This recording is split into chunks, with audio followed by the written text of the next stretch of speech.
श्री गुरु चरण सरोज रज निज मन मुकुर सुधारि वरणो रघुवर विमल यश योदायक फलचारि श्यावर रामचंद्र की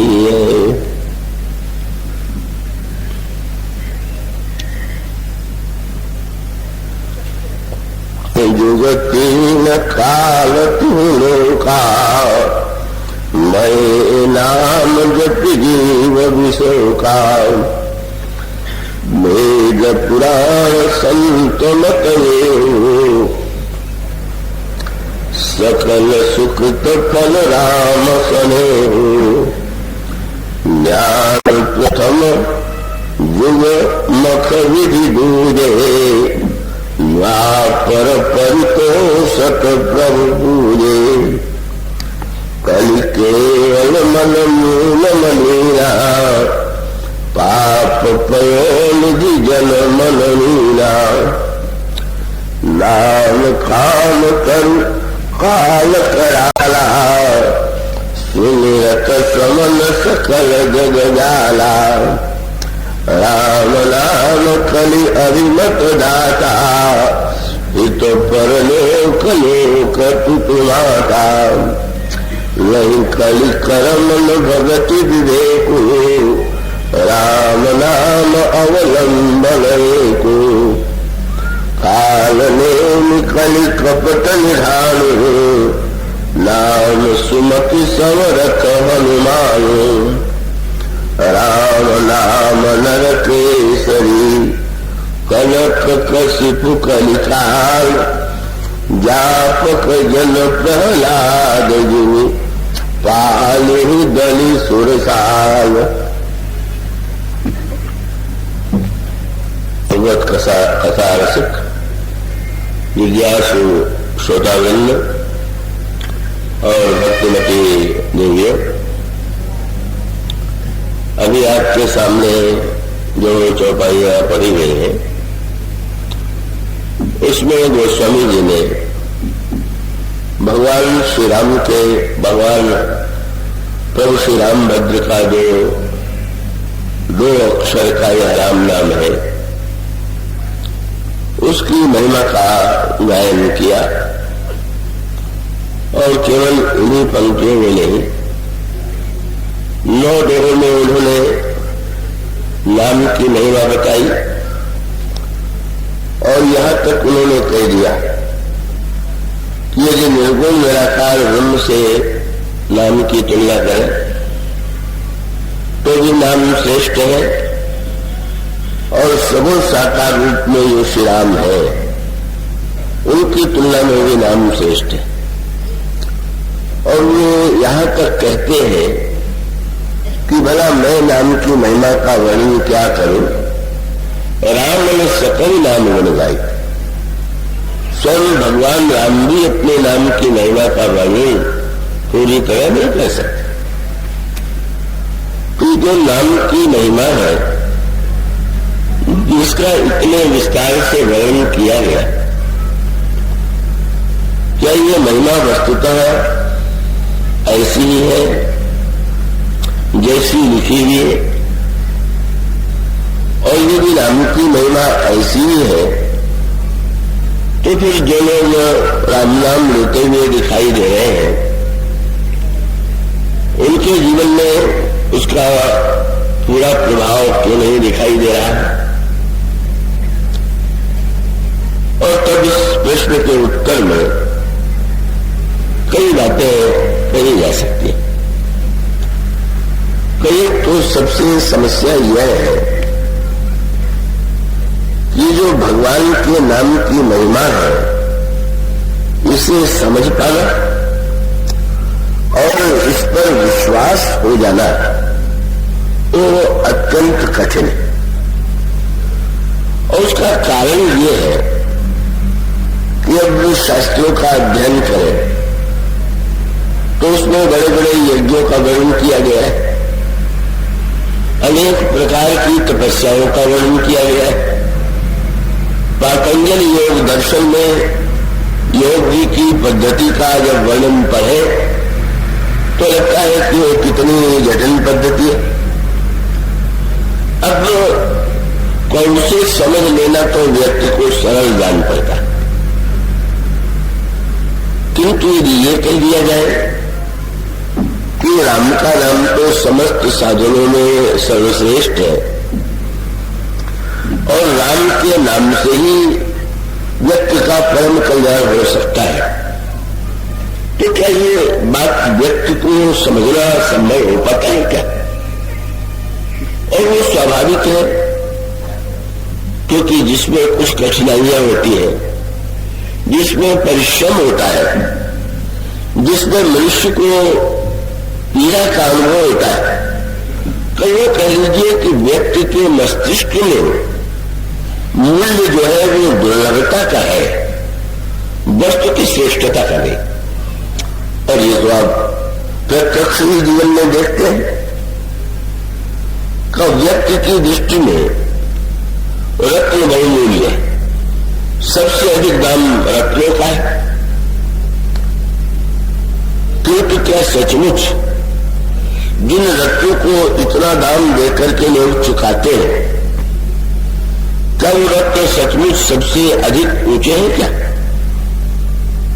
और इसका उत्तर यही है कि रत्न के बिना, रत्न तो कितने व्यक्तियों के पास होते हैं संसार में, जिनके पास बहुत द्रव्य होगा, बहुत धन होगा, और लोग हीरा मोती पन्ना खरीद लें, पहन लें, किंतु लाखों और करोड़ों व्यक्ति जो है वो तो उसके बिना भी जीवन व्यतीत कर लेते। तो ये जो हीरे मोती पन्ने का मूल्य इसलिए नहीं है कि वो सबसे अधिक ऊंची वस्तु है, वो इसलिए है कि वो जो वस्तु है वो अत्यंत कठिनाई से मिलती है, और जो वस्तु जितनी कठिनाई से मिलती है व्यक्ति को लगता है कि वो वस्तु उतनी श्रेष्ठ है। और वो अच्छे हुआ, ये स्वामी जी तो हर बात में भगवान की कृपा ही देखते हैं, उन्होंने तो कह दिया कि अच्छा ही हुआ, मैंने मन मालिक महंगे किए और सहने तृण जरनाज, अन्न सस्ता और वस्तुएं सस्ती। उन्होंने कहा यही ते जानिए तुलसी, यही ते जानिए राम गरीब नवाज। अच्छे हुआ, अगर सचमुच देखा जाए तो अन्न के बिना तो व्यक्ति का जीवन एक दिन चलना कठिन, पर वो अच्छा हुआ कि अन्न का दाम सस्ता है इस महंगाई में भी, और रत्न का दाम निराले कितना अधिक है। तो इसका अर्थ ही हुआ कि वस्तुता वास्तविकता व्यक्ति समझता नहीं है, वो तो नहीं समझता है।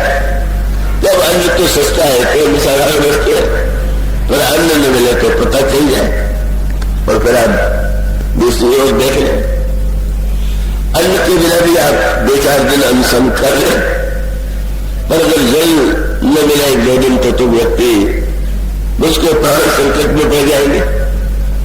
पर जल का मूल्य जो है वो अन्न से भी कम है,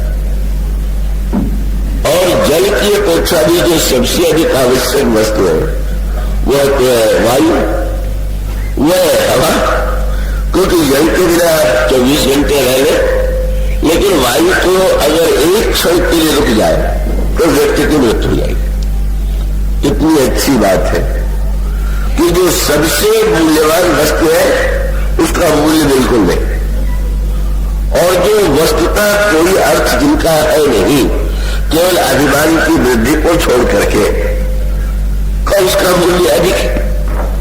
तो वो संबंध समस्या वही जो है साधनाओं के संबंध में ही, जो साधना व्यक्ति जितनी कठिनाई के द्वारा जिस साधना को करता है वो व्यक्ति को लगता है कि वो साधना बड़ी ऊंची होगी। किसी से अगर बता दिया जाए कि वो इस प्रकार से ऐसे ऐसे ऐसे और उसमें कठिनाई की अनुभूति हो, अब आप सर्वत्र देखते हैं, अब जब कोई व्यक्ति बद्री नारायण की यात्रा करता है और बड़ा गदगद होकर के लौटता है, गंगोत्री की यात्रा करके लौटता है और वो गदगद होकर के लौटता है, तो गंगोत्री गंगा है, वही गंगा हरिद्वार में भी, वही गंगा अन्यत्र भी बह रही है जिस दिशा में वहां पर गंगोत्री के प्रति इतना आकर्षण क्यों? बद्रीनारायण जी का मंदिर, अनेक स्थानों में भगवान नारायण के मंदिर होते और उसका भी तात्पर्य नहीं। तो जो जितनी कठिनाई से वो बात मिलेगी, व्यक्ति को लगेगा कि हाँ, वैष्णो देवी की यात्रा जाकर के कितना आनंद लोगों को वहां जाकर के उसका अनुभव होता है। अमरनाथ की यात्रा करके व्यक्ति कितना गौरवान्वित होता है, उसका उल्टा अर्थ न ले लीजिएगा कि मैं इनकी महिमा को नहीं मानता, तो उसका मनोविज्ञान इतना ही है। और वो मनोविज्ञान केवल ये है कि व्यक्ति जब कोई कष्ट सहन करता है तो उसको लगता है कि हाँ, ये वस्तु अवश्य बड़ी दुर्लभ होगी, मूल्यवान होगी। अब उससे अगर ये कह दिया जाए कि भाई वो एक राम नाम ले लीजिए और सारे तीर्थों से अधिक महत्वपूर्ण है, तो इसे कौन करेगा? वो तो कहेगा ये क्या बात है। तो व्यक्ति के लिए राम नाम की महिमा समझना है, इसलिए बड़ा कठिन हो जाता है कि वो सर्वत्र जो है वो उस दृष्टि से देखता है और उसका परिणाम ये होता है कि नाम की महिमा सुनने के बाद भी व्यक्ति इस नाम की महिमा को सुन करके चौपाई के रूप में भले ही दोहरा दे, लेकिन उसको वो बात समझ में भी नहीं आती। और विश्वास जब समझ में बात आएगी तो ही तो विश्वास हो। और इसलिए भगवान राम ने जब सबरी जी को मंत्र के संबंध में, भगवान नाम के जप के संबंध में जो पंक्ति कही, उसमें आपने एक वस्तु को देखा हुआ। और वो क्या लिखा हुआ? यही लिखा हुआ है, भगवान कहते हैं सबरी जी से कि मेरी 5वीं भक्ति है मंत्र का जप। आज आनंद आया, हमारे दोस्त नहीं डॉक्टर जिज्ञासु आए थे, कल मेरे मुंह से बात निकली थी कि गोस्वामी जी नाम को मंत्र नहीं मानते, तो उन्हें थोड़ा विचित्र लगा और लगना स्वाभाविक है। तो राम नाम के लिए तो रामायण में बार बार महामंत्र, मंत्रराज और ये बात बार बार कही गई।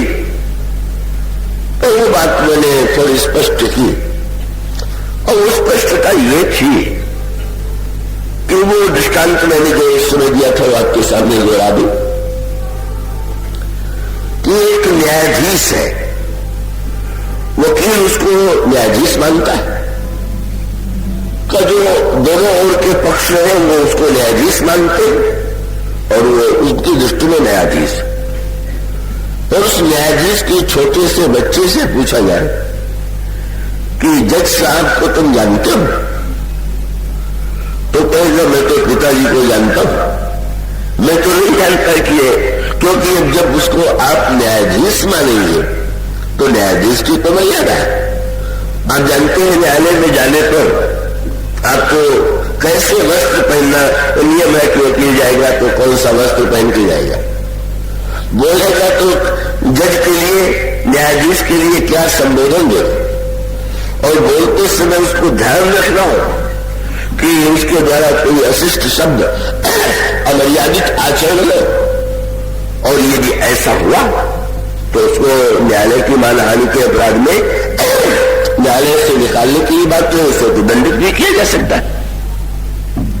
ठीक वही बात जब मैंने ये कहा था कि गोस्वामी जी की दृष्टि में राम नाम मंत्र नहीं है, तो उसका अभिप्राय ये था कि गोस्वामी जी ने उसको राम नाम को मंत्र के रूप में नहीं देखे। जो मंत्र के रूप में देखते हैं उनके लिए मंत्र है, पर गोस्वामी जी तो कहते हैं कि मेरे तो माए बाप दिया है। अब बच्चे से यदि पूछा जाए कि जब तुम जज साहब के सामने आते हो तो कौन सा कपड़ा पहन के आते हो, कैसे बोलते हो, कैसा व्यवहार करते हो, तो आश्चर्य से सोचने लगेगा अरे मुझे तो जो अच्छा लगता है वह पहन लेता हूं। मैं तो पिताजी के कंधे पर कूद के चढ़ जाता हूं, उनकी नाक पकड़ के भी हिला लेता हूं, और वो बच्चा जो कह रहा है वो ठीक कह रहा है, क्योंकि इसलिए पिता के रूप में उनको जाना। तो वो गोस्वामी जी कहते हैं कि भाई जिनके लिए राम नाम मंत्र है वो मंत्र के अनुकूल व्यवहार करें और करना ही चाहिए। कई बातें ऐसी होती है कि उसको ठीक ठीक समझ लें हम तो हमारे लिए बड़ी उपयोगी। आप मंत्र के रूप में राम नाम यज्ञ भी है, राम नाम मंत्र भी है, राम नाम योग भी है, और राम नाम के इतने अनगिनत प्रयोग है। वो आप इसी जो लौटे है उसी को अगर आप पढ़ जाए इसलिए आपको मिलेगा कि वो राम नाम के जो है, जब वो गोस्वामी जी कहते हैं कि चारों युगों में राम की महिमा है, जब वो कहते हैं कि चाहे कोई किसी प्रकार का भक्त हो, योगी हो, उसको राम नाम, उसकी राम नाम की महिमा उसके लिए भी है। तो अंतर इतना ही है कि राम नाम तो एक ही है पर उसको देखने की दृष्टि अलग अलग है। और जो व्यक्ति उस राम नाम को जिस रूप में देखता है, तुलसीदास जी ने उसे मंत्र के रूप में नहीं, उन्होंने तो कह दिया कि ये तो माँ बाप है, और माँ बाप को जैसे व्यक्ति बच्चा जैसे माँ को पुकारता है तो इसमें कोई विधि नहीं होती, कोई नियम नहीं होता। स्नान करके आपको बताया जाएगा कि आप भगवान के मंत्र का जप करें तो स्नान करके करें, आप ऐसे आसन पर बैठ करके करें, कैसे शरीर को रख करके करें, वो अपने स्थान पर उसका भी महत्व है। और एक व्यक्ति जब वो बालक की तरह, जब तुलसीदास जी ये कहते हैं कि भाव कुभाव अलख आलस हूं, नाम जपत मंगल दिश दस हूं, तो ये तो इतनी कठिन बात है। सबसे सरल जो है वही सबसे कठिन। राम नाम के साथ सबसे बड़ी समस्या ही है कि उतना सरल है कि उसको समझना कठिन हो गया। कठिन समझना सरल होता और सरल को समझना कठिन होता है। और उसका रहस्य यही है कि हमारी जो वृत्ति है वो इस प्रकार की है। बड़ी एक सांकेतिक कथा आती है, ये जो श्रवण कुमार की कथा है उसके अंतरंग रहस्य पर आपने दृष्टि डाली।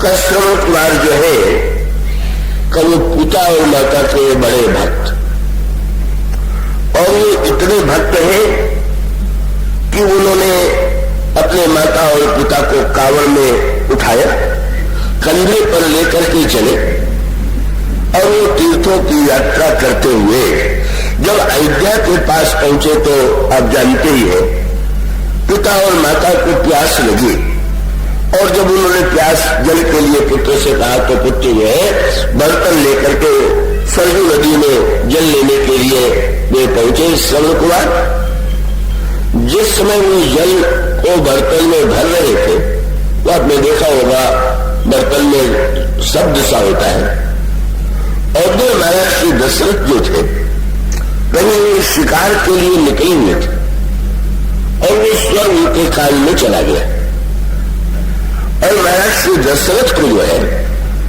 वो शब्द वेदी बाल का वो दिव्य याद था। शब्द वेदी बाल का तात्पर्य कि जैसे एक व्यक्ति जो है सामने एक व्यक्ति को देख करके उस पर निशाना लगावे, तो रूप पर निशाना लगाया गया, पर व्यक्ति सामने नहीं है, और कहीं दूर से स्वर सुन करके भी निशाना साध करके चलाया जाए और वो लक्ष्य को भेद कर दे, तो ये तो बड़ी कठिन विद्या है। और ये विद्या महाराज श्री दशरथ के पास थी, और उन्होंने वो शब्द वेदी बाण चलाया ये समझ करके कि कोई पशु जो है जल पिया, और वो बाण श्रवण कुमार को लगा, वो व्याकुल होकर गिर पड़े, और जब वो आह कराहने लगे तो उनका स्वर पड़ा महाराज श्री दशरथ के कान में। वो आए और बड़े दुखी हुए, ये मुझसे कितनी बड़ी भूल हो गई, कितना बड़ा अनर्थ हो गया। और तब वो श्रवण कुमार ने वो मृत्यु का क्षण था और यही कहा कि अब भले ही वो पर मेरे माता पिता प्यासे होंगे, आप जल लेकर के उन्हें ले जाकर के कम से कम पिला दो। और वो जल लेकर के जाते हैं, बिना बोले महाराज श्री दशरथ को, महाराज दशरथ माता पिता को देने की चेष्टा करते, पर श्रवण कुमार के माता पिता को आश्चर्य होता है, मेरा पुत्र रोल क्यों नहीं रहा।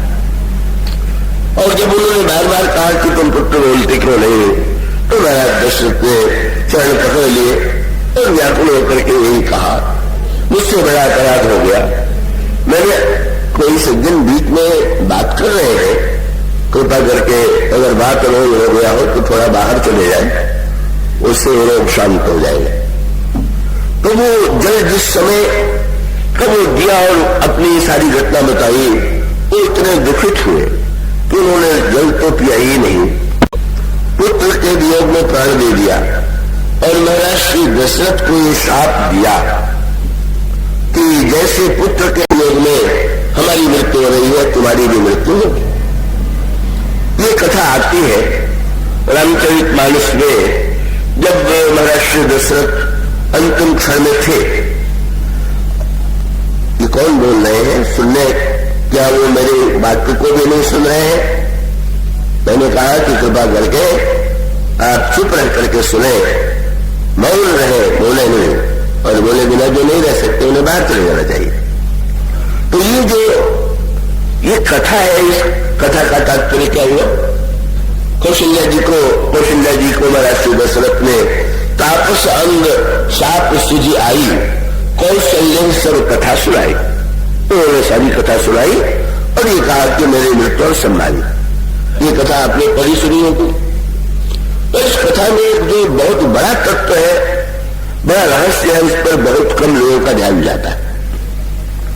श्रवण कुमार बड़े माता पिता के भक्त थे, उनकी ऐसी दुखद मृत्यु क्यों हुई? वो बेचारे तीर्थ यात्रा के लिए गए हुए थे, उनको इस प्रकार से मृत्यु, उनकी यात्रा पूरी न हो करके उनको भी मृत्यु का ग्रास करना पड़ा। महाराज दशरथ को शाप मिला, महाराज श्री दशरथ के लिए वो शाप मृत्यु का कारण बन गया। मैं ऐसा करता हूं कि आप थोड़ा चैतन्य रह करके इस पर दृष्टि डालेंगे, और उसमें संकेत यह है, और वो संकेत बड़े महत्व का है। कहा जाता है कि श्रवण कुमार के जो माता पिता थे वो अंधे थे। अब ये भाषा बड़े महत्व की। श्रवण कुमार जो है, यद्यपि उनके पास नेत्र भी था और काल भी था, पर उनका नाम जो रखा गया वो नाम रखा गया श्रवण कुमार। तो श्रवण कुमार का अभिप्राय है कि जिनमें सबसे अधिक जिस इंद्रिय का महत्व उनके जीवन में है वो श्रवण है, और इसलिए वो श्रवण कुमार है। और फिर आप ये पाते हैं कि श्रवण कुमार का बाण जो महाराज श्री दशरथ ने चलाया, वो भी अपनी श्रवण की ही भूल से।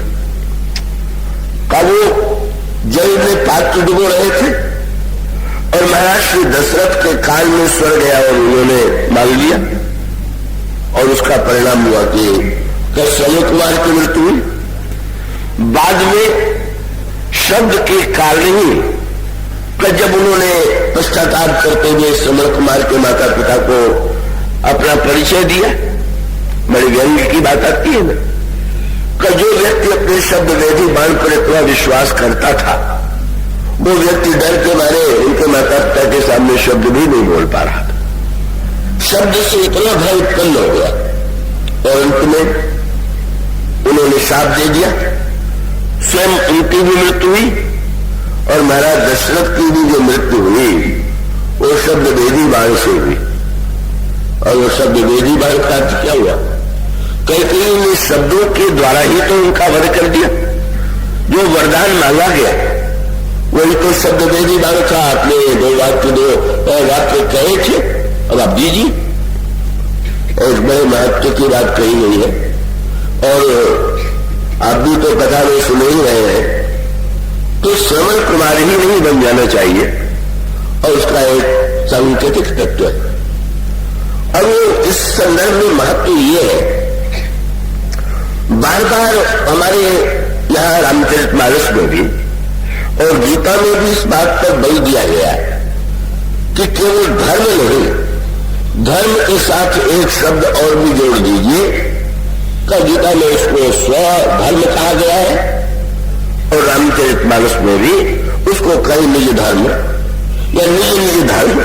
तो तो निज और स्व का अर्थ तो एक ही। तो धर्म के साथ स्व शब्द जोड़ने का एक विशेष अभिप्राय कृपया चैतन्य रह करके पूरी एकाग्रता से आप सुनेंगे तो उसके द्वारा आपको बड़ा मूल्यवान संकेत मिलेगा। और ये है कि जैसे किसी दवा खाने में आप जाए तो हजारों प्रकार की दवा है, और वहां जाकर के आप अगर उस दुकानदार से ये कहें कि जो सबसे बढ़िया मूल्यवान दवा हो वो दे दे, तो आपकी ओर देखेगा, वो ये पूछेगा कि सबसे महंगी दवा कौन सी है, सबसे बढ़िया दवा कौन सी है। इससे आपको क्या लेना देना। आप ये बताइए कि आपको रोग कौन सा हुआ और आपके रोग के लिए डॉक्टर ने या वैद्य ने कौन सी दवा लिखी, और ये तो बड़े महत्व की बात है। तो सबसे महंगी दवा आप ले आवे और वो आपके लिए, वो दवा आपके रोग के लिए उपयोगी न हो और उस दवा का सेवन कर दे, तो आप ये मानेंगे कि हमको सबसे महंगी दवा लाई थी, इससे हम अच्छे नहीं हो रहे। तो इसका अर्थ ये हुआ कि धर्म नहीं, स्वधर्म का निर्णय कीजिए। धर्म अगर दवा की तरह है और वह आपके मन के रोगों को दूर करने के लिए ही तो धर्म की दवा दी जाती है। तो धर्म की दवा का सेवन करते समय ये मत पता लगाइए कि सबसे ऊंचा धर्म कौन सा है, सबसे श्रेष्ठ धर्म कौन सा है। आप तो ये निर्णय कीजिए कि आपके लिए, स्वयं अपने आप के लिए कौन सा धर्म कल्याणकारी है, कौन सा उपयोगी है। और इसीलिए का ये जो दवाइयों का निर्णय वैद्य या डॉक्टर से कराया जाए, उसकी क्या आवश्यकता है। या गुरु के द्वारा, जब हम गुरु के द्वारा मंत्र प्राप्त करते हैं या गुरु के द्वारा उपदेश प्राप्त करते हैं, तो क्या वो पुस्तकों में सारे उपदेश नहीं लिखे हुए? क्या वो जितने मंत्र गुरु लोग दीक्षा में देते हैं, क्या वो सारे मंत्र पुस्तकों में नहीं? या जो जितने सत्कर्म है, पुण्य है, सबका वर्णन तो शास्त्रों में आता है। और फिर ऐसी स्थिति में क्या आवश्यकता है गुरु की, क्या आवश्यकता है संत की? हम स्वयं निर्णय कर लेंगे। और ऐसे निर्णय करने वाले जाने कितने व्यक्ति हैं, पर सर्वत्र प्रश्न तो है, क्या वो निर्णय आपने कर लिया, संयोग से वो दवा ठीक हुई तो लाभ हो गया, पर नहीं हुआ निर्णय तो उसका उल्टा परिणाम भी हो सकता है, उल्टी प्रतिक्रिया भी हो सकती है। इसलिए भगवान राम से जब श्री लक्ष्मण जी ने पूछा कि आपकी भक्ति कैसे मिले, तो भगवान ने जो वाक्य कहा उसमें आप पालेंगे। भगवान कहते प्रप्रथम विप्र चरण अति प्रीति, और तब लिखते हैं निज निज धर्म निरत स्तुति रीति। भगवान पहले कह सकते थे कि शास्त्रों के अनुकूल अपने धर्म का आचरण करें, भगवान कहते हैं कि नहीं, तो विद्वान ब्राह्मण है, गुरु के रूप में, संत के रूप में हम उनकी सेवा करें, और सेवा करने के बाद उनसे ये पूछे कि हमारे लिए कल्याण के लिए कौन सा मार्ग उपयोगी है, हमें कैसे चलना चाहिए। इसलिए आपने ध्यान दिया, भगवान ने अर्जुन को जब उपदेश दिया, अर्जुन कह रहा है कि मैं नहीं लड़ूंगा, और भगवान ने अंत में लड़ने के लिए बाध्य कर दिया। तो भगवान प्रारंभ में ही कह देते कि तुम लड़ो, पर ये 18 अध्याय का जो उपदेश है वो काहे के लिए। फिर वही बात, अर्जुन बड़ा बुद्धिमान भी था और अपने को बुद्धिमान बहुत मानता भी था। बुद्धिमान मानता था इसीलिए जब युद्ध के प्रारंभ में भगवान से कहने लगा कि महाराज देखिए ना, हम लोग कितनी बड़ी भूल कर रहे हैं, युद्ध का कितना भयानक परिणाम होगा, भविष्य में क्या होगा। तो बहुत बुद्धिमान न मान रहा होता, तो भगवान से ये क्यों कहता कि आप ध्यान दीजिए। इसलिए भगवान ने हंस करके अर्जुन से यही कहा, प्रज्ञावादाश्च भाषसे, तुम बोलते तो बड़े बुद्धिमानों की तरह हो। कितना बड़ा जन्म था, बोले बोलते बुद्धिमानों की तरह हो पर बुद्धिमत्ता है नहीं। और तो उसका अर्थ यह है कि मेरा सोचे समझे कहीं जा रहे हो, तो बुद्धिमान जो होता है, जो बात अभी मैं कह रहा था कथा में, कि कुछ लोगों को थकाना जरूरी है। कभी बात चाहे कितनी एक ही हो, लेकिन जब तक उनकी बुद्धि थक नहीं जाएगी तब तक वो थोड़ी कोई बात मानेंगे। अब भला बताइए, सामने सेना लड़ने के लिए खड़ी है और भगवान एक ही उपदेश दिए चले जा रहे हैं, ये कर्म योग है, ये भक्ति योग है, ये ज्ञान योग है, ये संन्यास है, ये ऐसा है, ये आर्त है, जिज्ञासु है, अर्थार्थी है, भक्त है। क्यों भगवान ने इतना उपदेश दिया? इसलिए दिया कि अर्जुन अपने आप को बड़ा बुद्धिमान मानता है, और जब किसी व्यक्ति में कोई सामर्थ्य हो और थोड़ा उसको थकाया न जाए, बड़ा महत्व है इसका, जरूर थकाना चाहिए। और भगवान ने थकाया और अर्जुन सुनते सुनते थक गया। और इतने नहीं, भगवान ने कह दिया, तो भगवान से अर्जुन ने कहा, महाराज जब आपकी बात सुनते सुनते तो मैं और भ्रम में पड़ गया। क्या व्यामिश्रेण वाक्य बुद्धि मोह ऐसी हो गई कि आप ज्ञान की नहीं लगाने लगते, कभी भक्ति की, कभी कर्म की, कभी सकाम कर्म की, कभी निष्काम कर्म की, मैं तो बड़े चक्कर में। तो फिर भगवान कहने लगे, अच्छा इतना मैंने सुनाया, और सुनाने के बाद ये जितनी बातें हैं सब बड़ी ऊंची है, विमर्शय तक तुम विचार करो और यथेच्छसी तथा पुरो, इतनी बातों में तुम्हें जो अच्छा लगे वो करो। अर्जुन और थक गया, उन्हें आपने पहले तो सुना के थकाया, अब हम फिर से एक बार विचार करें कि आपने क्या क्या कहा, और उसमें हम चुने। दयानिधे मैं थक गया, अब आप कृपा करके मेरे लिए बता दीजिए कि मैं करूं तो क्या करूं। और तब आप जानते हैं भगवान ने गीता का सार एक श्लोक, तो उसकी भूमिका 18 अध्याय है। भगवान कहते हैं, तो भाई अगर तुम मेरे ऊपर डालते हो तो मैं तो यही कहूंगा, सर्वधर्मान परित्यज्य मामेकम शरणं व्रज, तुम सब धर्मों को छोड़ दो। पहले कह रहे थे धर्म का पालन करो, अब कह रहे सब धर्मों का चक्कर छोड़ करके मेरी शरण में आ जाओ। और भगवान से पूछा, महाराज फिर पाप क्या होगा? तो कह रहे उसकी चिंता तुम छोड़ दो, मेरे ऊपर डाल दो। सर्वधर्मान परित्यज्य मामेकम शरणं व्रज अहं त्वा सर्व पापेभ्यो मोक्षयिष्यामि मा शुचः। तो ये जो पद्धति है, उस पद्धति का तात्पर्य ये है कि आप वही अंत में जब अर्जुन ने भगवान पर निर्णय का भार छोड़ दिया और भगवान ने निर्णय किया तो अर्जुन के लिए वो सरल हो गया। तो इसी प्रकार से धर्म के विषय में भी जब व्यक्ति अपनी ही बुद्धि से निर्णय करेगा तो शास्त्रों में तो अनेक धर्मों का वर्णन है, और अलग अलग प्रसंगों में कहीं तप का महत्व है, कहीं योग का महत्व है, कहीं सत्य का महत्व है, कहीं परोपकार का महत्व है, कहीं दान का महत्व है। अब ऐसी स्थिति में व्यक्ति स्वयं कैसे निर्णय करे कि वह किस धर्म का पालन करे। अब कल्पना कीजिए, कोई व्यक्ति है सुनने के दान की महिमा तो अतुलनीय है, और सुनने के बाद वह व्यक्ति जिसके पास खाने पीने के लिए भी पैसे नहीं है, जो बेचारा दिन भर किसी तरह से परिश्रम करके अपना पेट भरता है, अगर वो निर्णय करे कि दान ही सर्वश्रेष्ठ धर्म है तो दान के पहले वो डाका डाल के धर ले आवे तब दान दे। ऐसा भी लोग करते हैं, ऐसा मैंने सुना।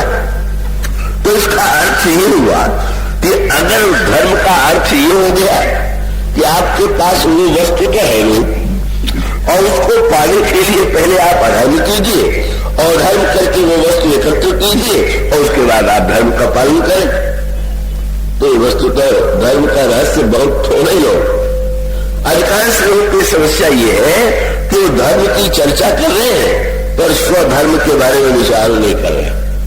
और एक बार स्वधर्म जान लीजिए तो वो समस्या यही है। वो कभी कभी वो समस्या आती है का एक पैसे वाला व्यक्ति, बहुत समृद्ध व्यक्ति आवे और महात्मा से कहे कि महाराज मेरा स्वास्थ्य ठीक नहीं रहता, और ठीक रहता तो मैं आपका चरण दबाता, आपकी सेवा करता। और एक दरिद्र व्यक्ति आवे उसका स्वास्थ्य अच्छा हो, तब वो कहे कि क्या बताओ मेरे पास पैसा नहीं है, नहीं तो मैं मंदिर बनवाता, पूजा करता। तो दोनों व्यक्ति धर्म से वंचित। जो आपके पास है उसका तो उपयोग कीजिए, जो नहीं है उसका आप उपयोग करना चाहते, जो है आप उसका उपयोग नहीं करना चाहते, तो मानो ये धर्म का सही व्यवहार नहीं। धन है तो धन से सेवा कीजिए, धन है तो धन से सेवा कीजिए, और तन धन न हो तो मन से ही सेवा कीजिए। तो वो निर्णय ये करना है कि व्यक्ति ये समझ ले कि हमारे लिए हम कहाँ हैं, हमारी क्या स्थिति है, और हमारे लिए कौन सा धर्म और कौन सा साधन उपयोगी। इसीलिए कभी अधूरी बात में सुनिए, और अधिकांश लोगों का दुर्भाग्य है कि जब सुनेंगे तो अधूरे सुनेंगे। बस रामायण के कुछ चौपाइयां पढ़ ली चाहे सुन ली, गीता के बस चाहे कुछ श्लोक पढ़ लिए और सुन लिए। और कई लोग तो मुझसे यही पूछ लेते हैं कि तुलसीदास जी ने तो लिख दिया कि ढोल गवार शूद्र पशुनारी। हमने कहा 5000 चौपाइयों में बस एक ही याद है, रामायण में और भी कुछ चौपाइयां है कि केवल तुलसीदास यही लिख के चले गए। अरे भाई, किसी भी ग्रंथ को आप पढ़िए सुनिए तो उसको पूरा तो सुनिए, पूरा तो समझिए। अधूरा सुनने का संकल्प कितना बड़ा अभिमन्यु के सामने आ गया, और अधूरा सुनने का कितना बड़ा संकल्प नारद के जीवन में आ गया। नारद के प्रसंग में आप यही तो पढ़ते, नारद जी ने अगर भगवान की पूरी बात सुन ली होती तो सारी झगड़े से बच जाते। विवाह की इच्छा हुई, भगवान की प्रार्थना की, भगवान सामने आ गए, भगवान से कहने लगे आपको महाराज मेरे बनाई कैसी, मेरी इच्छा विवाह करने की है, आपन रूप देव प्रभु मोही, आन भाति नहीं पाऊं वही, अपना रूप हमको दे दीजिए जिससे मेरा विवाह हो जाए। भगवान ने तुरंत कहा, यहां नारद जिन विधि होई परम हित, नारद सुनऊ तुम्हार, सही मैं करब न आन कछु, बचन न मिशा हमार। नारद तुम्हारा जिसमें परम हित होगा मैं नहीं करूंगा। अच्छा, अगर इतना ही कह दिया होता तो कहा जा सकता है कि नारद भगवान की भाषा को नहीं समझ पाए। फिर आगे स्पष्ट ही लिखा हुआ है कि भगवान नारद से कहते हैं कि कुपथ मांग रुज व्याकुल रोगी, वैद्य न देव सुनो मुनि जोगी, यही विधि हित तुम्हारा मैं ठहूं। जैसे रोगी वैद्य से कुपथ मांगता है पर वैद्य नहीं देता है, इसी तरह मैं तुम्हारा हित करूंगा। अब इससे साफ कोई बात हो सकता है क्या? जब भगवान कह ही रहे हैं कि जैसे रोगी वैद्य से कुपथ मांगता है वो नहीं देता, वैसे ही मैं तुम्हारा हित करूंगा, तो भगवान का अर्थ है मैं वैद्य हूं तो रोगी हो तो मांगे मैं दूंगा। लेकिन हुआ क्या, साधारण व्यक्ति ही समझ ले, और नारद जैसा इतना महान ज्ञानी, महान शास्त्रों का ज्ञाता, और भगवान के एक वाक्य का अर्थ नहीं लगा पाते, कैसे लगा पाते? जो ही भगवान ने कहा तुम्हारा हित में करूंगा, आगे भगवान बोले जा रहे, पर नारद खड़े तो वहां, पर मन तो वहां नहीं है। यह भी ऐसे आप में से अनेक श्रोता होंगे, हो सकता है यहां बैठे हो और कई मन से अन्यत हो, तो मन से कहां चले गए? बस उनके मन में तो कल्पना आ गई, भगवान ने अपना रूप दे दिया, स्वयंवर सभा लगी हुई है, सारे राजा आए हुए हैं, मैं बैठा हुआ हूं, विश्व मोहिनी के हाथ में जयमाल है, वो घूम घूम करके सबको देख रही है, मेरे पास आकर मेरे गले में जयमाल पहना रही, मैं लेके जा रहा हूं। भगवान बोले चले जा रहे हैं और वो स्वयंवर सभा में डूब गए। परिणाम ये हुआ कि आगे जो इतना उपहास हुआ उससे बच जाते अगर भगवान के वाक्य को सुन लिया। अभिमन्यु की समस्या यही थी, जब वो चक्रव्यूह की इतना द्रोणाचार्य ने कह दिया और भगवान कृष्ण और अर्जुन तो दूर थे, तो उस समय अभिमन्यु ने कहा कि मैं घुसना तो जानता हूं, निकलना नहीं जानता। क्यों भाई? तो मत्स्य जब मैं गर्भ में था तो मेरे पिताजी मेरी मां को चक्रव्यूह की रचना की कथा सुनाने लगे, उन्होंने घुसने की बैठने की जो कला बताई वो तो मां ने सुना, उसके बाद उनको नींद आ गई तो मैं भी नहीं सुन पाया। फिर वही बात, तो उतना बड़ा संकट आ गया। आधा सुना तो भीतर घुस गए और फिर तो लौट के कभी आ ही नहीं सकते। और इसलिए शास्त्रों के जो वाक्य है, जो लोग उसको सही अर्थ में न ले करके केवल एक अधूरा वाक्य को पकड़ लेते हैं, उनकी स्थिति वही होती है जो श्रवण कुमार के माता पिता की हुई। वो स्वधर्म का चुनाव नहीं कर पाए। उनका स्वधर्म तो बड़ा ही सुंदर हो सकता था अगर वो ये अनुभव कर लेते कि ईश्वर ने हमको दृष्टि नहीं दी है, दृष्टि नहीं दी है, किंतु भगवान ने हमें काम दिया है। और तब रामचरितमानस में उमाशंकर जी संभवतः वही प्रसंग आपको सुना रहे हैं। अगर श्रवण है तो कितना बड़ा सदुपयोग कर सकते थे। तीर्थ में नदियों को स्नान के लिए समुद्र में जाने के स्थान पर नदी और समुद्र स्वयं अपने पास बुला सकते थे। और वो क्या था, बोले जिनके श्रवण समुद्र समाना, कथा तुम्हारी सरित सरी नाना, वरण निरंतर रोए न पूरे, तिनके ही तुमको गृह रूढ़े। अगर वो कान को समुद्र बना लेते तो सारी गंगा यमुना सरस्वती जितनी नदियां थी, बिना वहां बैठे बैठे सारी नदियों में स्नान कर लेते, सारी नदियों के स्नान का फल पा लेते, अयोध्या चले जाते, चित्रकूट चले जाते।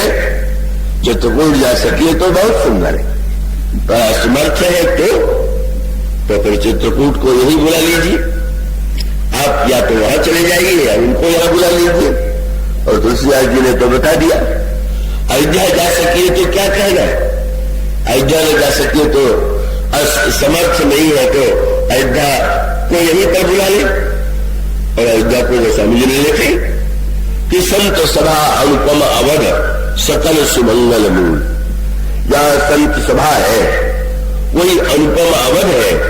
इसका अभिप्राय कि सत्संग में बैठ करके अगर आप ये अनुभव करें कि हम अयोध्या में बैठे हुए कथा के प्रारंभ में आप क्या सुनते, छतरपुर में बैठ के कथा थोड़ी आप सुनते हैं और कहीं जाते, आप अयोध्या में बैठे हुए हैं, यही तो कहा जाता है। इसका अर्थ ये है कि अगर हम समर्थ हैं तो जाना बहुत अच्छा, उसके अनेक लाभ हैं।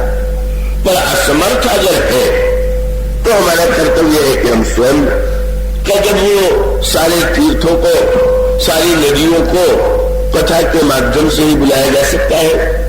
चित्रकूट में जा सके तो चित्रकूट में तो आप बैठे हुए, राम कथा मंदाकिनी चित्रकूट चित चारु, तुलसी सुभग स्नेह बल सिय रघुवीर विहार। और इसका अर्थ ये हमारा और आपका कर्तव्य है कि जो हमारे लिए उचित साधन है और जो हमें क्षमता है उसका उपयोग करें। तो कथा श्रवण करके वो धन्य हो सकते थे, ये सोच के प्रसन्न हो सकते थे कि चलो भगवान ने दृष्टि नहीं दिया तो साधक की दृष्टि तो ये हो जाएगी कि संसार यदि दिखता नहीं तो चलो अच्छा बुरा देखने से बचे। कान से हम भगवान का चरित्र सुन रहे हैं और वो भगवान हृदय में आ गए, उनका चरित्र आ गया, सारी नदियां आ गई तो धन्य हो जाते। पर वही अधूरा श्रवण, ये तुलसी यात्रा की तो बड़ी महिमा। अब आपके पास दृष्टि है नहीं, चल सकते नहीं, और आप ये निर्णय करते हैं कि हम तीर्थ यात्रा करेंगे। वे नाम जप कर सकते थे, वे कथा श्रवण कर सकते थे। इसीलिए भक्त का जो इतना विस्तार किया गया है, इतने रूप जो बताए गए, वो मानो इसलिए है कि आप इसमें मत पड़िए कि कौन सी भक्ति श्रेष्ठ है और कौन सी भक्ति कनीन है। अब जब ये कहा गया प्रथम भक्ति संतन कर संगा, दूसरा लौकिमम कथा प्रसंगा, गुरुपद पंकज सेवा जी सही भगत के मान, तो उसका अर्थ ये है जैसी आपकी स्थिति हो। महर्षि वाल्मीकि का स्थान सुना रहे उमा शंकर जी, उसमें एक में आता है वर्णन का जो व्यक्ति सब कुछ छोड़ करके जाति पात कुल धर्म बढ़ाई और सब तजी तुम्हें रही उड़लाई, तिनके हृदय बसऊ रही। जात पात कुल परिवार छोड़ करके आपका भजन करते उनके हृदय में नहीं है। इसको पढ़ करके आप परिवार छोड़ने की भूल मत कर बैठिएगा, क्योंकि केवल एक ही स्थान तो नहीं है, आपको दूसरे स्थान में महर्षि वाल्मीकि भगवान राम से कहते हैं, पूजा ही तो वही सहित परिवार, ये सारे परिवार के साथ आपकी पूजा करके उनके हृदय में रहिए, जो परिवार छोड़ करके अकेले हैं उनके हृदय में रहिए। इसका अर्थ ये हुआ कि वो प्रत्येक व्यक्ति की मनस्थिति अलग है, संस्कार अलग अलग, और अगर सही चुनाव हो जाए, जो अधिकांश लोगों की समस्या ही है कि वो दवा तो ले आते हैं, सज्जन गए, कान में भी कष्ट था और आंख में भी कष्ट था, दवा ले आए दोनों, पर आंख की दवा कान में डाल दिया और कान की दवा आंख में डाल दिया, और शिकायत करने लगे कि दवा हम लाए और वो तो उल्टा ही हो गया। तो उसका अर्थ यह है कि इसीलिए स्वधर्म का जो महत्व था उन विचारों को ज्ञात नहीं था। अब ऐसी स्थिति में उन्होंने जब ये निर्णय किया कि हम बेटे के कंधे पर तीर्थ यात्रा करेंगे, तीर्थ में हम कुछ देख सकते, वहां तो न नदी को देख सकते हैं, न मंदिर को देख सकते हैं, न संत को देख सकते हैं। तब उन्होंने कहा, और बेचारे वो आज्ञाकारी थे, उनको ये संकोच लगा होगा कि हम कैसे कहें कि आप, और उनको उनके सामने समस्या भी थी, और तब वो संकेत आया कि वो ढोए गए। और ये ढोना शब्द बड़े महत्व का है। किसी वस्तु को ढोना, ढोने में एक संकेत है ना, का भगवान शेष जो है वो सारे संसार का भार जो है सिर पर उठाए हुए, पर उनको कभी नहीं लगा कि मेरे सिर पर इतना बड़ा बोझ है। संकेत कितना सुंदर है, क्योंकि उनका ध्यान तो निरंतर अपने हृदय में भगवान को लिए हुए हैं शिष्य, सिर पर संसार और हृदय में भगवान। और जब हृदय में भगवान को लिए हुए हैं तो उनको लगता है कि सारा बोझ तो भगवान उठाए हुए। हम लोगों ने संसार और भगवान को स्थान तो दिया है, पर उलट दिया, हृदय में संसार को बसा लिया है और सिर पर भगवान को ढो रहे हैं। क्या करें भाई, भगवान को भी मानना ही पड़ेगा। भगवान को बोझ मत बनाइए। किसी वस्तु को जब हम बोझ बना लेंगे तो आनंद की अनुभूति कहां होगी। और इसलिए श्रवण कुमार ने यदि उनकी आज्ञा का पालन किया तो अपने स्थान पर उनकी पितृभक्ति की प्रशंसा की जाती है, और वो ठीक, लेकिन वह भक्ति तो स्वयं पिता के लिए दुखदायी हो गई, अकल्याणकारी हो गई। और इसलिए मानो संकेत यही था। और वही महाराज से दशरथ की आलोचना है कि शब्द का बड़ा महत्व तो है, पर शब्द ही सब कुछ नहीं है। शब्द का जो तात्पर्य है वो समझना चाहिए। और इसलिए ईश्वर ने ताली भी दिया और आंख भी दिया, सुनिए भी और देखिए भी। शब्द को इतना महत्व दे देना कि नहीं, मैं तो बस कान से ही सब कुछ समझ लेता हूं, मेरा कान तो कभी धोखा खाते ही नहीं, सारा खेल कान का ही तो है, सारी जो गाथा है वो तो धोखा कान भी खा ही सकता है आप। और उसके बाद वही शब्द वही शब्द वही शब्द का प्रयोग, और उसका परिणाम ही होता है एक महान दुख की, महान कष्ट की स्थिति उत्पन्न होती है। और इसलिए का मानो ये जो अलग अलग धर्मों का उपदेश है वो सब कल्याणकारी है, पर अगर सही व्यक्ति सही बात का सही अर्थों में समय पर चुनाव करे तो। इसलिए ये जो भगवान के नाम की महिमा है, इसके साथ जो सबसे बड़ी समस्या है, ये नाम की महिमा सबके लिए होते हुए भी उसका अनुभव प्रत्येक व्यक्ति को नहीं हो सकता। और वो अनुभव ही जो होगा वो एक सीमा में ही होगा। एक नदी में अगाध जल भरा हुआ हो, पर आप जब जल लेने जाएंगे तो आपके पास जितना बर्तन होगा उतना ही तो आपके बर्तन में जल आवेगा। और आज की भाषा में कहें तो बिजली का जो शक्ति का जो जहां से ये विद्युत उत्पादन होता है, पावर हाउस, वहां कितनी अधिक बिजली, लेकिन इस बिजली में क्या सबको समान रूप से प्रकाश का अनुभव हो रहा है क्या? और उसका सीधा सा तात्पर्य कि बिजली में शक्ति तो है, पर आपके पास व्यक्ति कितना बड़ा है, बल्ब कितना बड़ा है, आप में उतना प्रकाश का उदय होगा। ठीक यही सत्य जो है भगवान राम जी भी कहते हैं कि मंत्र जाप में दृढ़ विश्वासा। तो भगवान का तात्पर्य यह था कि सबसे बड़ी समस्या ये है कि व्यक्ति यह समझ ही नहीं पाता, ये मान ही नहीं पाता, ये विश्वास ही नहीं कर पाता है कि एक राम जो है नाम जो है इतना कल्याणकारी है। इसलिए जब तक ये विश्वास नहीं है तब तक उसके द्वारा एक बड़ा सुंदर क्रम आता है। आप अगर उस पर ध्यान देंगे तो आपको लगेगा कि हमारे ऋषि मुनि कितने मनोवैज्ञानिक थे। ये जानते थे कि मनुष्य को धीरे धीरे बाहर से भीतर कैसे ले आना, कैसे प्रयोग करना, और इसीलिए आप पढ़ते हैं। मन की साधना में आप पाते हैं मन राज्य छोड़ करके वन में गए, ऋषियों ने उनसे तीर्थ यात्रा कराई, जहां जहां तीर्थ रहे सुहाए, मुनि सकल सादर करवाए। कहे उनको सारे तीर्थों में जाने की आज्ञा दिया। मनु शत्रुपा को तीर्थ यात्रा करके दुबले हो गए, अस्थि मात्र बड़े दुर्बल हो जाए, स्वाभाविक है। आज भोगों का भोगने का व्यर्थ शरीर अब तीर्थ यात्रा में दुर्बल हो गया। और उसके पश्चात कुछ शरीर नीलपट परिधाला, रश्मि वस्त्र पुराने हो गए, वो तो पहन नहीं सकते तो बलकल वस्त्र पहन लिए। और उसके पश्चात सत्य समाज नित सुने ही पुराना। अब महात्मा लोग कथा सुना रहे।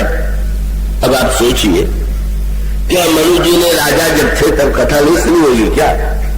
मनु तो इतने धर्मात्मा राजा थे, तो वो तो धर्मशास्त्र के ज्यादा आचार्य थे, वहां तो नित्य कथा होती थी। पर अंतर जब राजा के रूप में कथा सुनते थे तब और बात थी। अब मुनियों ने कथा भी सुनाया तो सुनाने के लिए कहा तीर्थ यात्रा करो। तीर्थ यात्रा करने के बाद मैंने कहा दूर जाओ, और दूर जाने के बाद फिर कहा कथा में बैठो, और फिर कथा सुनाई, और कथा सुनाने के बाद फिर कहा ले आए। कितनी सुंदर बात। सारे पुराण सुना दिए, सारे वेद सुना दिए, सारे शास्त्र सुना दिए, और अंत में 12 अक्षर मंत्र वर्ग 12 अक्षर का मंत्र दे दिया। अब जब करो, पहले नहीं बता सकते थे, पर बोले नहीं, जरा राजा को दुबला तो कर दे। तो दुबला शब्द का अर्थ शरीर से दुबला होना नहीं है, क्या मैंने क्षीणता का अनुभव। और वो क्षीणता का अनुभव इसीलिए अंत में जब भगवान सामने आए तो आपने ध्यान दिया, कब आए दुबले, फिर मन के शरीर में हड्डी हड्डी मंत्र का जप कर रहे हैं, भगवान सामने आए। पर सामने आने के पहले भगवान ने एक अनोखा खेल किया। और अनोखा खेल क्या है? दुबले मन को भगवान ने दर्शन नहीं दिया, आकाशवाणी हुई। और आकाशवाणी जब मन के कान में गई तो पहला अंतर क्या पड़ा? वो मृतक जियावन गिरा सुहाई, श्रवण रंध्र हुई उड़ जब आई, हृष्ट पुष्ट तब भय सुहाय, मानो अभय भवन तेराय। इतने मोटे तगड़े हो गए जैसे अभी अभी राजपुर से आए हुए। बाद में भगवान क्यों आए? भगवान से मनु पूछ सकते थे कि महाराज आप उस समय उस रूप में मेरे सामने क्यों नहीं आए? तो भगवान का उत्तर यही था कि मैं नहीं चाहता था कि तुम्हें भ्रम हो जाए कि तुम्हारे दुबले पर से हम रिझ गए, तुम्हारी तपस्या से हम रिझ गए। ये भ्रम न पालना। ये तपस्या तो तुम्हें तुम्हारे को थकाने के लिए थी। क्या वस्तुतः तो मैं प्रेम के द्वारा प्राप्त होता हूं। मोटा है कि दुबला है, कैसा है, पर नहीं। अब जो है भगवान का एक संकेत ये है कि जो साधना का मार्ग है वो तो व्यक्ति को इस स्थिति में लाने के लिए है कि व्यक्ति, अगर हम कह रहे, एक सज्जन मुझसे आए, पूछने लगे कि नहाने के बाद भगवान का नाम लेना चाहिए कि बिना नहाए लेना चाहिए? मैंने कहा नहीं, स्नान करके पवित्र होकर लेना चाहिए। मेरे किसी शिष्य ने मुझसे पूछ दिया, आप हम लोगों से तो ऐसा नहीं कहती, ऐसा कैसे कह दी? तब मैंने कहा तुम्हें देखा नहीं, जब वो आए थे तो कितना जल छिड़क करके आसन ढूंढ रहे थे कि कहां बैठे। तो मैं समझ गया कि उनकी पवित्रता का संस्कार अगर स्नान से इतना जुड़ा हुआ है, और मैं कह दूं कि बिना स्नान के करी तो बेचारे को तो लगेगा, वो नाम भी लेगा तो बार बार याद आएगा, अभी तो नहाए हुए नहीं है, अभी तो गंदे, तो भगवान की जितनी याद नहीं आवेगी उतनी शरीर और गंदगी की याद आवेगी।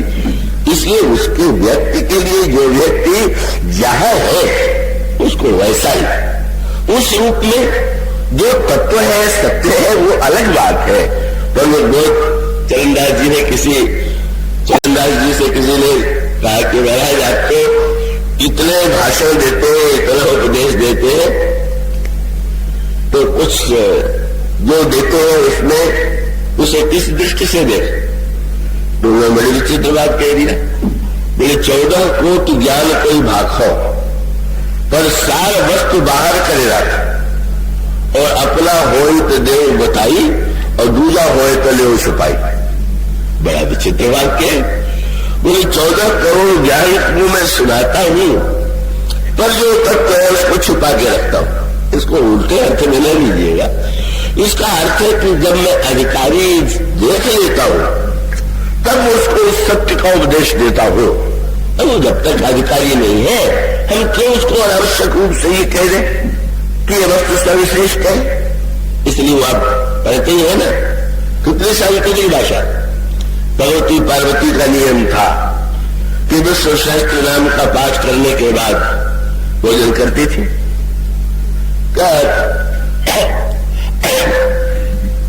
भगवान शंकर के साथ भोजन नृत्य करने की परंपरा थी। एक दिन किसी कारण से विश्व शास्त्र नाम का पाठ नहीं कर पाई,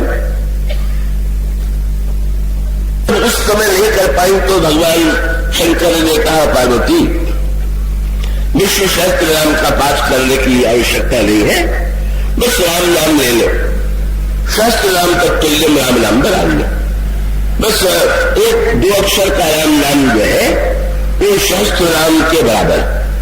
अब कोई गणितज्ञ मान लेगा क्या कि 2 अक्षर और कई हजार नाम बराबर हो जाएंगे? तो शंकर जी ने पार्वती जी को कह दिया, और उसके बाद पार्वती जी ने सहस्रनाम सब सुनी शिव बानी जप जेनी ये संग भगवान। पार्वती जी ने राम नाम लिया, शंकर जी के साथ बैठ करके भजन किया। भगवान शंकर प्रसन्न हो गए, बोले आज से हम और तुम अलग अलग नहीं रह गए, अर्धनारीश्वर बन गए। सहस्र नाम सब सुनी शिव बानी जप जेनी पिय संग भगवानी, हर से हेतु हेरी हर ही को किया भूषण की को। तो ये बात तो पूछी जा सकती कि इतने वर्षों बाद, हजारों वर्ष बीत गए शस्त्र नाम का पाठ करते हुए, पहले दिन ही शंकर जी कह देते जिस दिन विवाह होकर आया था कि राम नाम ही बस केवल वही है। 1000 नाम का रोज जप करने दिया, वही वो केवल गुरु है।